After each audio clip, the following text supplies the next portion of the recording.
Good morning my lovely viewers, কেমন আছেন সবাই? আশা করছি খুব ভালো আছেন। কুয়াশা ঘেরা সকালের শুভেচ্ছা জানিয়ে শুরু করছি আজকের ব্লগ। আবারও চলে এসেছি একটা নতুন ব্লগ নিয়ে, আপনারা দেখতে থাকুন। দেখছেন বাইরেটা কি অবস্থা, মানে আমি এইটুকু সময় ছাদে উঠেছি, আমার হাত পা পুরো কনকন করছিল। আর এত ঠান্ডার মধ্যে আপনাদের দাদাভাই চলে গিয়েছিল বাজারে। দেখছেন কত কিছু নিয়ে এসেছে। যতই ঠান্ডা হোক পেট তো আর শুনবে না বলুন, অনেক কিছু কিনে নিয়ে চলে এসেছে এত ঠান্ডায়। এই দেখুন কি নিয়ে এসেছে।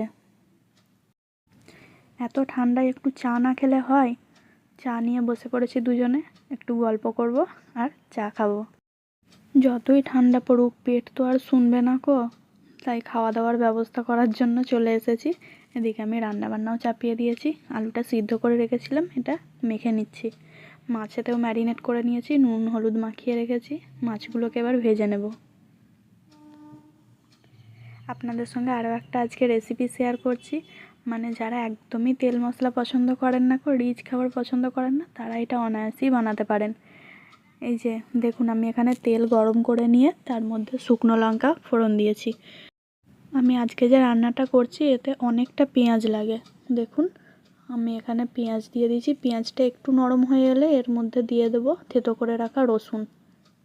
এর মধ্যে মশলা তেমন কিছুই লাগে না গো, শুধুমাত্র রসুন, তেল আর নুন আর ওই মাছেতে যেটুকু হলুদ মাখানো আছে সেটুকু দিয়েই এটা রান্না করব। পেঁয়াজটা কিছুটা নরম হয়ে এলে আমি এর মধ্যে জল দিয়ে পেঁয়াজটাকে সিদ্ধ করার জন্য রেখে দেব। এই সময় আমি দিয়ে দেব মটরশুঁটি, তাতে পেঁয়াজ আর মটরশুঁটি দুটোই ভালোভাবে সিদ্ধ হয়ে যাবে। আপনারা নিশ্চয়ই লক্ষ্য করেছেন আমি এই রান্নাটার মধ্যে এতটুকু কোনো মশলা ইউজ কিন্তু করিনি গো, শুধুমাত্র রসুন, শুকনো লঙ্কা, তেল আর পেঁয়াজ, ব্যাস এতটুকুনি। দেখুন রান্নাটা হয়ে আসার পর কত দারুণ লাগছে। আর একটা জিনিস দেখাই আপনাদের, একটা মটরশুঁটির ভিতরে কতগুলো দানা, খালি একবার দেখুন 12টা দানা ছিল। এই যে আজকে দুপুরের সিম্পল মেনু, আলু সিদ্ধ করেছিলাম, আলু ভাজা আর মাছটা এই যে পেঁয়াজ দিয়ে কালিয়া মতো করেছিলাম।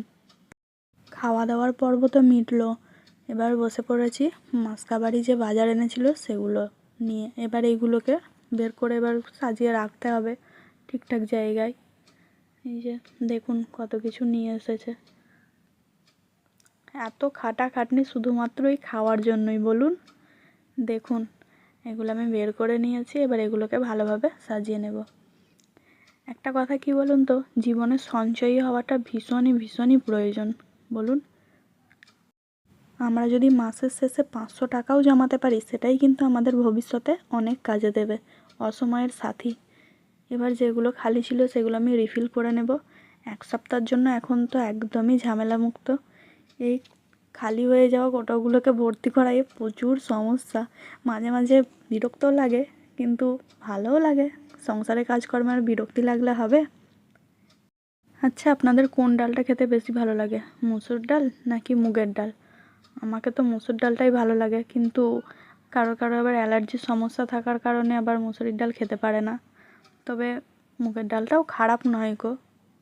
এখানে মশলাগুলো আমি রিফিল করে নেব। দেখুন কত ঝটপট কাজ হয়ে যাচ্ছে, আপনাদের সঙ্গে গল্পও হচ্ছে, এদিকে আমার কাজও হয়ে যাচ্ছে। এবার 1 সপ্তাহের জন্য নিশ্চিন্ত।